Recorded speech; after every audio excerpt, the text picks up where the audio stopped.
श्री कृष्ण कन्हैया लाल की जय। श्री निजानंद स्वामी की जय। श्री प्राणनाथ प्यारे की जय।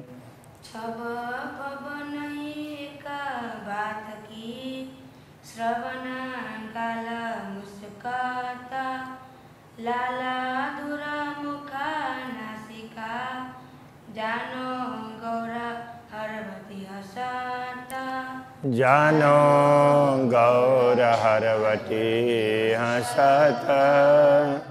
श्री कृष्ण कन्हैया लाल की जय। श्री राज्य के मुखारविंद की बात चल रही है। तो जब श्री राज्य मंद मुस्कान करते हैं ना, तो उनके मुखमंडल की शोभा अद्वितीय होती है। तो पूरा पूरा सारे अंग सब हंस रहे हों ऐसा लगता है, सब मुस्कान करते हैं ऐसा लगता है। हाथ पाँव पेट हैयड़ा कंठहार भूषण वस्त्र।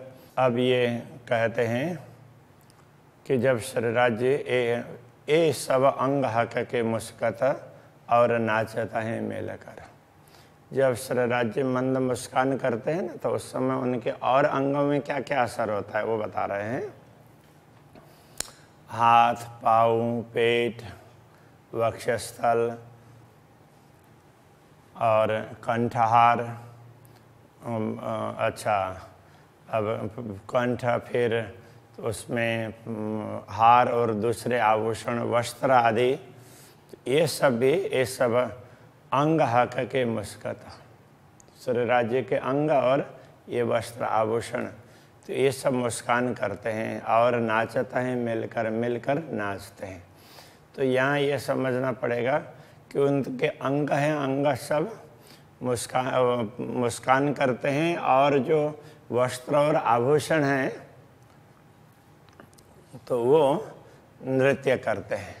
तो इस प्रकार से तो वो ये श्री राज्य के मंद मुस्कान का भी पूरे शरीर में, पूरा शरीर उस प्रकार से उनके अंग अंग आनंदित होते हैं।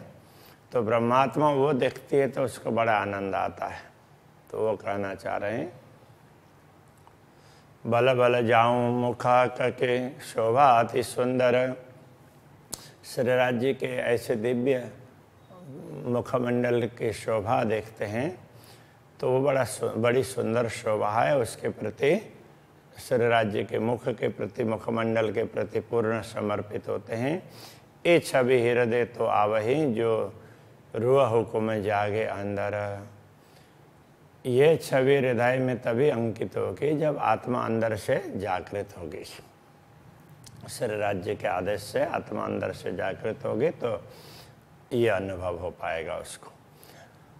हक मुख छवि हृदय में जो आवे अंतस्करण। श्री राज्य के मुखारविंद की छवि जब हृदय में अंकित होती है तो अंतःकरण, और अब उसके साथ में फिर वो अंतःकरण में भी तो उसका असर पड़ता है।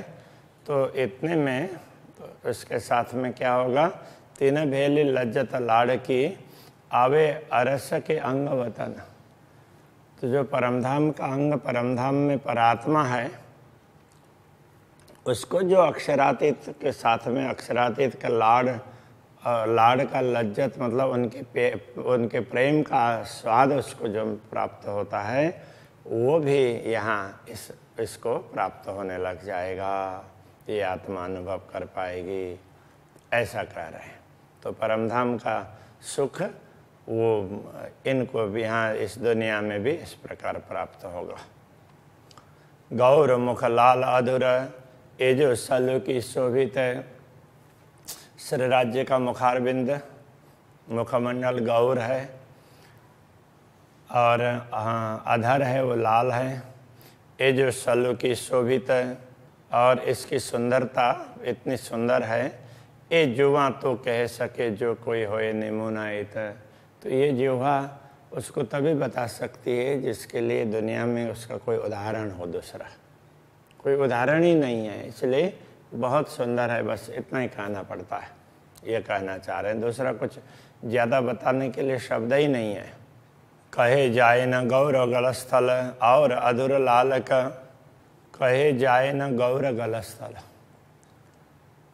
गलस्थल का तात्पर्य ये कपोल, गौर कपोल, अधर उनकी लालिमा, और श्री राज्य के पूरे मुखमंडल की चकलाई का तात्पर्य आभा, सब रस भरे नूर ऐसा, वो प्रेम रस से भरे हुए हैं, इन सब का वर्णन नहीं हो सकता।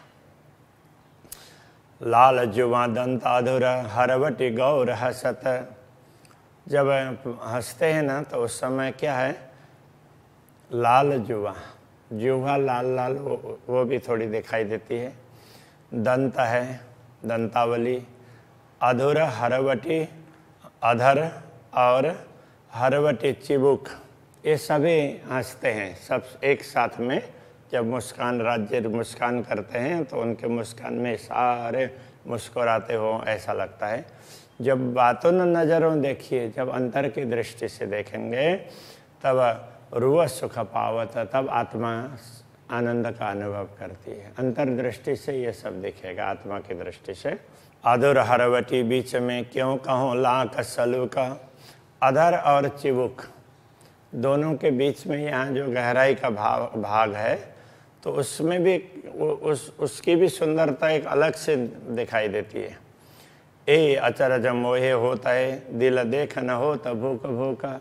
मुझे ये बड़ा आश्चर्य होता है कि इस सुंदर दृश्य को देख करके भी ये हृदय क्यों अभी टिका हुआ है। ये तो टुकड़े टुकड़े होकर के टूट जाना चाहिए और आत्मा शरीर को छोड़ देनी चाहिए। अभी तक आत्मा शरीर को नहीं छोड़ रही है, ये कहना चाह रहे। दो छिद्र चकलाई नासिका गौर रंग उज्ज्वल। नासिका के दोनों छिद्र, उनकी आभा, चकलाई आभा, तो गौर रंग उज्ज्वल, वो भी गौर रंग है और अति उज्ज्वल है, उसकी आभा भी ऐसी है। तिलक नीलाट कई रंगों, ललाट का तिलक है वो कई रंग से रंग का है। तो मुख्य 3 रंग तो बताए ही जाते हैं। नए नए देखत माए पाला, तो देखते रहते हैं तो पल पल में नया नया दिखाई देता है। नयन रस भरे रंगीले। नयन कैसे हैं, रस भरे, रस से परिपूर्ण है, रस टपकता हो उनके दृष्टि में, उनके नज़र से। और रंगीले, तो वो बड़े प्रेम से, वो प्रेम रस भर रहा हो, तो इस प्रकार से वो रंगीला इस ढंग से कह रहे हैं। चंचल चपल भरे शर्म, तो वो नेत्र चंचल कहने से ये दुनिया के हिसाब से नहीं है, चंचल चपल इस तरह कह रहे हैं कि सारे ब्रह्म आत्माओं की तरफ में कब देख लेते हैं पता भी नहीं चलता है। इतनी जल्दी सारे ब्रह्मात्माओं के तरफ दृष्टिपात करते हैं। और चपल कहने से जो दुनिया में तो जो बेशर्म लोग होते हैं उनकी ही दृष्टि चपल होती है, तो श्री राज्य ऐसे नहीं है, तो उनकी दृष्टि और शर्म तो बेशर्म नहीं है। वो तो सब ब्रह्मात्माओं को प्रसन्न करने के लिए उनके प्रति दृष्टि डालते हैं, इसलिए ये शर्म भी बता दिया। ए अरवाह जाने अर्श की, इस रहस्य को तो परमधाम की आत्मा ही जान सकती है। जो मेहरम बका हरम, ये मेहरवा ऐसा होता है तो वो मेहरवान अर्थ में प्रयोग होता है। मेहरवा तो हो सकता है कि मूल शब्द वो हो और फिर बाद में लिखने वाले लिपिकारों ने इस प्रकार से लिख दिया हो। तो जो मेहरवान बक्का हरम, तो बक्का के हरम, तो हरम कहते हैं कि जो अंतःपुर की स्त्रियां दुनिया के हिसाब से, तो ये कहते हैं अखंड परमधाम की ब्रह्मात्माएं हैं। इसके लिए ये शब्द का प्रयोग हुआ है कि जो अंतःपुर की स्त्रियां होती है तो उनको कोई देख नहीं पाता है दूसरा, उनके घर के लोगों के सिवाय, तो बाहर के कोई जा कर के देख नहीं सकता। तो इस प्रकार से ये ब्रह्मात्माएं भी तो उनको अक्षर ब्रह्म भी तो कभी देखते नहीं थे। अक्षरातीत कई दर्शन होते थे, बस उसी में उनको तृप्ति होती थी, उनको कभी पता ही नहीं। तो इस प्रकार से तो जो ये परमधाम की आत्माएं, परमधाम के अंतःपुर की आत्माएं हैं, और ये पूर्ण ब्रह्म परमात्मा मेहरबान कृपालु पूर्ण ब्रह्म परमात्मा की आत्माएं हैं, तो वही इस रहस्य को समझ सकती है। नेत्र अनिया अति तीखियाँ, नेत्र की पुतली है, बड़ी तीखी, मतलब अनी वाली है। रस इश्क भरे पूर्ण प्रेम रस से भरी हुई है। एक खैंचे जिना रुआ ऊपर, जिस ब्रह्मात्मा की तरफ इस दृष्टि पड़ती है तो वो जैसे बाण खींचते हैं उस तरह से जिधर उनकी दृष्टि पड़ती है, ताए सालत है निष्दिन, तो उनको वो तो रात दिन तो उसको वही दिखाई देता है कि कब मैं धनी के दर्शन करूं, कब उनके चरणों में पहुंचूं, इस प्रकार का होता है। तो दुनिया में रहने पर भी तो ब्रह्मात्मा को यदि ये इस प्रकार की दृष्टि दिखाई देगी तो उसको रात दिन बेचैनी होती है अक्षरातीत के से मिले बिना, ये बताना चाह रहे हैं। श्याम श्वेत भौहें लवने नेत्र गौर गिरदवाए, तो भौं कैसे हैं भ्रिकुटी, तो वो श्याम और श्वेत है। तो आँख के दूसरा रंग है वो उज्जवल गौर वर्ण का है, और बीच में तो ये काले ये बाल के उसके हिसाब से वो भ्रिकुटी वो काली दिखाई देती है। नेत्र गौर गिरदवाए, और नेत्र के चारों तरफ पे सफ़ेदपन है, गौर वर्ण है। स्याह पुतली बीच सुपेत में, तो ये सफ़ेदी के बीच में वो पुतली है, वो काली काली, स्याह का तात्पर्य काली, तो काली पुतली दिखाई देती है। जंग जोर करता सदाए, तो ये पुतली है सफ़ेद। अब आँख में भी क्या है, पुतली के चारों तरफ का भाग वो सफ़ेद होता है, तो वो कभी इधर जाती है कभी उधर जाती है, तो सफ़ेदी और वो पुतली के काली माहें दोनों जंग करते हों ऐसा लगता है। ये एक वो सुंदरता इस प्रकार से है, वो कहने का तात्पर्य है।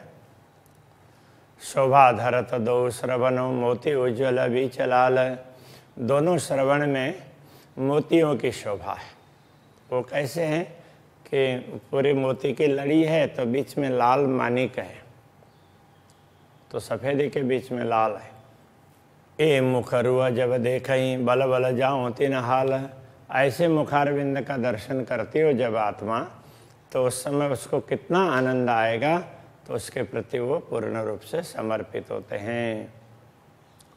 प्यारी बातें करे जब आशिक हेते सुनत कर कान हक कान, जब प्यारी ब्रह्मात्मा पूर्ण ब्रह्म परमात्मा से प्रेम से बात करती है तो धामधनी भी बड़े प्रेम से हेत से सुनते हैं, कान दे करके उनकी बातों को ध्यान से सुनते हैं।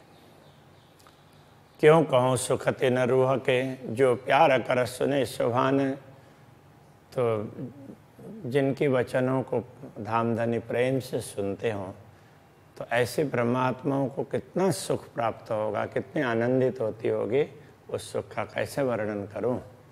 रूह बात करे एक हक सों, हक दे त पड़ उत्तर चार, तो प्रेम ऐसा होता है कि यदि ब्रह्मात्मा एक बात करती हो तो भी वो 4 बार उत्तर दे रहे हो ना, ऐसा लगता है। इसका अर्थ ये है कि जैसे किसी को कोई बोलते हैं तो परवाह नहीं है तो एक बार में नहीं भी सुने, और परवाह हो तो स्पष्ट नहीं भी सुनाई दिया तो भी दौड़ करके पहुंच जाते हैं ना, तो कुछ कहा था क्या, ऐसा वो जा कर के पूछने लग जाते हैं, आप कुछ कह रहे थे क्या। तो वो है एक भाव है। तो इस प्रकार राज्य के प्रति, राज्य को कुछ ब्रह्मात्मा कहते हो, एक बार कहती हो तो वो 4 बार सुन लेते हो, तो इतना ध्यान से वो सुनते हैं। और वो 4 बार उत्तर देते हैं। कुर्बान जाऊँ हक हादी की जासो हक करे यूँ प्यार है। तो श्री राज्य और श्यामा जी के प्रति समर्पित होते हैं, जासो हक करे यूँ प्यार। तो हक के हादी अथवा श्री राज्य और श्यामा जी के प्रति ऐसे हम समर्पित होते हैं कि जिन श्यामा जी के प्रति श्री राज्य बड़े प्यार करते हैं, प्यार से उनको देखते हैं, उनके दुलार करते हैं और ब्रह्मात्माओं को लगता है कि हमें कर रहे हैं, इस प्रकार से अनुभव होता है, उनके प्रति हम समर्पित होते हैं। ए छवि अंग रस के जो अंग हक मूरत, ये परमधाम के अंगों की छवि है, परमधाम के स्वरूप की छवि है। जो अंग हक मूरत, जो श्री राज्य के मुख स्वरूप के अंग हैं, उनकी ये छवि है, सुंदरता।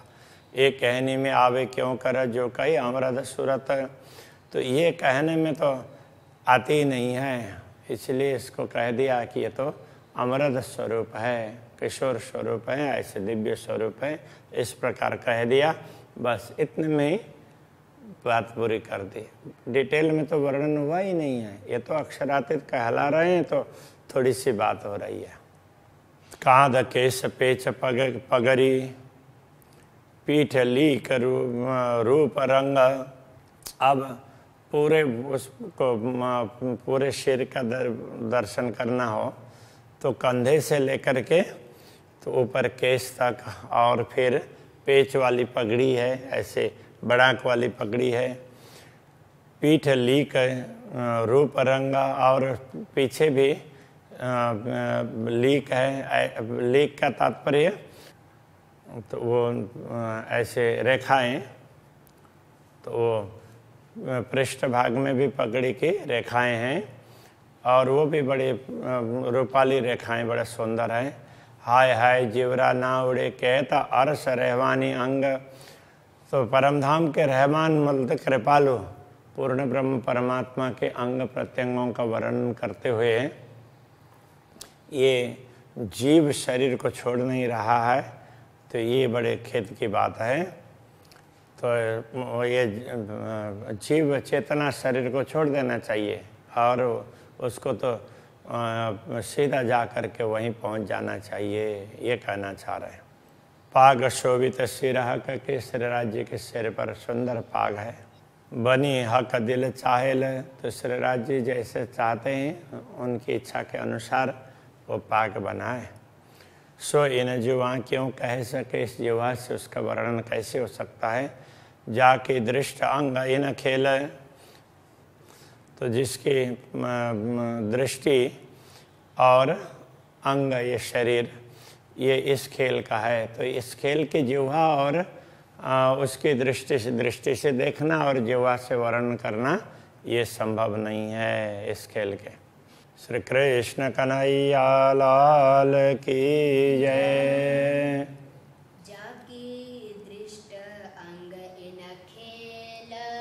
जाके दृष्ट अंग इन खेल,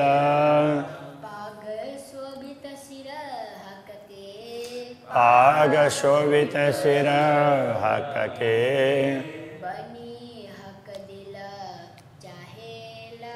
बनी हक दिल चाहेल।